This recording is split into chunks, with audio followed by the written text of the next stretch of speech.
Sesaat lagi Anda akan mendengarkan program Renungan Sahabat Seperjalanan bersama Pendeta Wendy Pratama.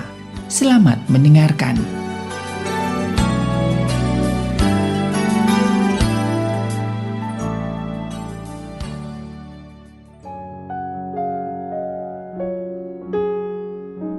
Selamat berjumpa kembali di dalam layanan audio Sahabat Seperjalanan. Hari ini adalah hari Minggu 8 Mei 2022. Tema renungan dan saat teduh kita dengan judul Liburan untuk Hiburan. Selamat berlibur buat para sahabat seperjalanan bersama dengan keluarga, mengisi waktu-waktu bersama untuk memulihkan, menguatkan, merekatkan kembali hubungan dalam keluarga. Firman Tuhan terambil dalam Mazmur 133 ayat yang pertama. Sungguh alangkah baiknya dan indahnya apabila saudara-saudara diam bersama dengan rukun. Mari kita berdoa. Bapa yang di dalam surga, terima kasih jikalau kami punya waktu yang sangat indah, memberikan waktu bersama, liburan dengan keluarga, dengan orang tercinta, dengan para sahabat, agar kami bisa memulihkan kembali relasi dan hubungan yang semakin berkualitas. Dalam nama Tuhan Yesus kami berdoa. Amin. Shalom sahabat seperjalanan yang dikasihi Tuhan, liburan untuk hiburan. Setiap sahabat seperjalanan yang saat ini ada di posisi di pinggir pantai, atau ada di daerah gunung, ada di Indonesia, di Pulau Bali, di Lombok, di Jogja, di Solo, atau Anda tinggal di kota masing-masing, di Bandung, Jakarta, Semarang, Medan, dan berbagai tempat. Sahabat seperjalanan yang dikasihi Tuhan, pemerintah sudah mengatur ada waktu untuk liburan. Pemerintah sebagai orang tua yang diangkat oleh Tuhan, bagi masyarakatnya mengatur sedemikian rupa, ada waktu tatkala kita berhenti dari kesibukan dan diberikan liburan menjadi sebuah hiburan. Dan yang lebih utama daripada hiburan adalah yang seperti firman Tuhan katakan, menciptakan kerukunan, menciptakan saling mengerti. Maka pengertian yang indah itu adalah seperti embun dari Gunung Hermon ke Sion, seperti minyak Harun, dari kepala Harun ke janggut sampai kepada ke leher jubahnya. Sahabat seperjalanan yang dikasihi Tuhan, tatkala di masa-masa liburan ini, maka kita punya banyak waktu untuk merenungkan tentang kehidupan kita ini.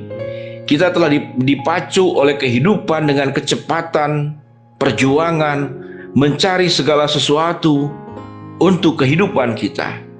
Di masa-masa liburan ini sesungguhnya tidak hanya untuk mencari hiburan, makanan ekstra, kemudian bepergian untuk mencari kuliner, bermain di pinggir pantai, di gunung, berbagai macam permainan, shopping, dan segala sesuatunya.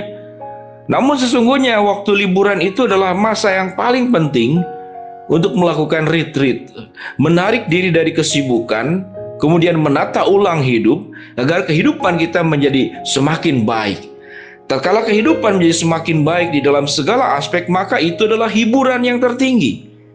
Penderitaan tatkala hubungan itu tidak mengalami sebuah hubungan yang saling mengerti namun saling menyakitkan, maka itu bukan lagi hiburan, tapi itu adalah kuburan.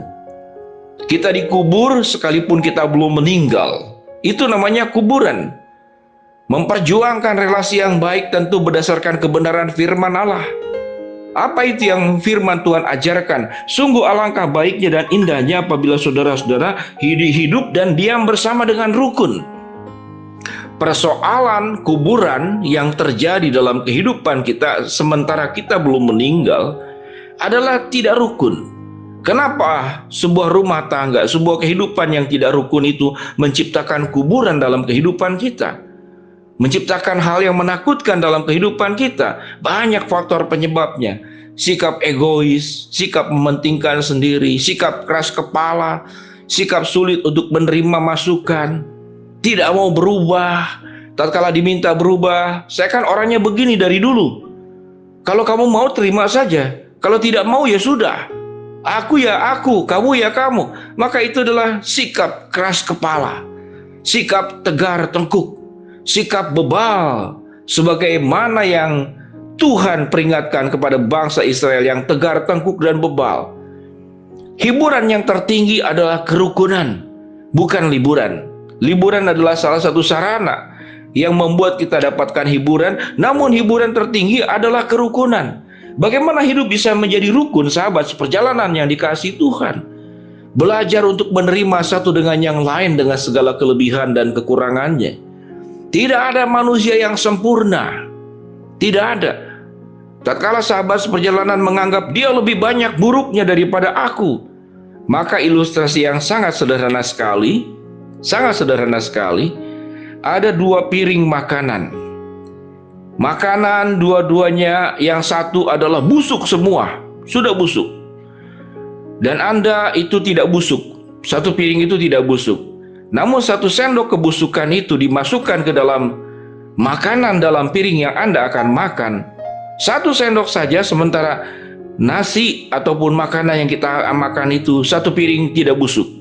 Tapi yang busuk satu itu dicampur, diaduk, menyatu dengan makanan yang tidak mengalami kebusukan. Pertanyaannya, maukah sahabat seperjalanan memakannya? Tidak mau memakannya.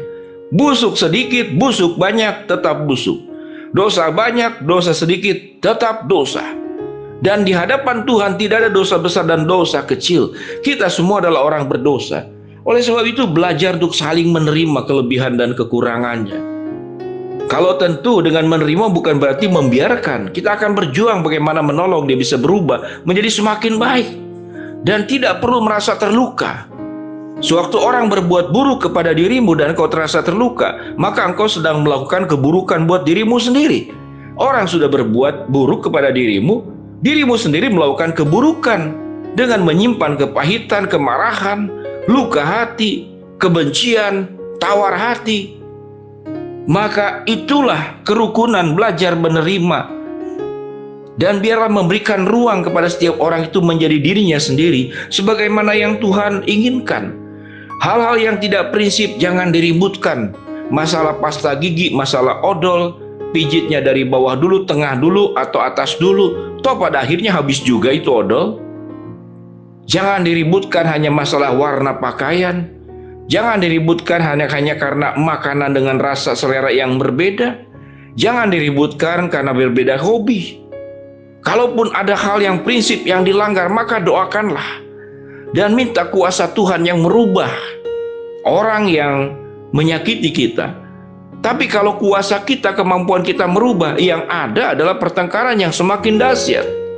Tapi kalau Allah yang merubah, maka Allah punya kesanggupan yang luar biasa. Sahabat perjalanan yang dikasihi Tuhan, saya mendoakan untuk quality time bersama dengan keluarga, yaitu liburan untuk hiburan. Dan catat baik-baik sahabat seperjalanan, hiburan yang terbaik dalam rumah tangga, dalam kehidupan kita adalah kerukunan. Dan bagaimana menciptakan kerukunan? Belajar menerima, belajar memaafkan, tidak perlu menghakimi. Penghakiman itu adalah haknya Tuhan. Dan ingat, sadar sebaik-baiknya, berbuat dosa, berbuat salah itu masalah giliran. Sekarang bagian dia. Ada saatnya kita hilaf, kita salah langkah, kita pun bisa berbuat dosa dengan cara yang sama, dengan keburukan yang sama. Mari, kalau kita tidak ingin hidup dalam kuburan sementara kita masih hidup, maka berjuanglah supaya hiburan yang terbaik itu adalah bukan liburan, tapi menciptakan kerukunan dalam rumah tanggamu dan mentaati firman Tuhan dalam rumah tanggamu, menempatkan Kristus dan firman Tuhan dalam rumah tanggamu. Tuhan memberkati sahabat seperjalanan, selamat berlibur. Mari kita berdoa. Bapa yang di dalam sorga, hamba-Mu berdoa buat sahabat seperjalanan yang sakit, Tuhan jamah sembuhkan. Sahabat seperjalanan yang sedang menghadapi masalah, Tuhan bukakan jalan. Sahabat seperjalanan yang sedang memohon berharap sesuatu, Tuhan akan kabulkan sesuai dengan kehendak, waktu, dan cara-Mu. Dan berkati bagi semua sahabat seperjalanan yang sedang berlibur, beri kesehatan, berikan perjalanan selamat dari pergi sampai pulang kembali semasa selesai liburan. Dalam nama Tuhan Yesus kami berdoa, amin. Shalom sahabat seperjalanan, Tuhan memberkati kita semua, amin.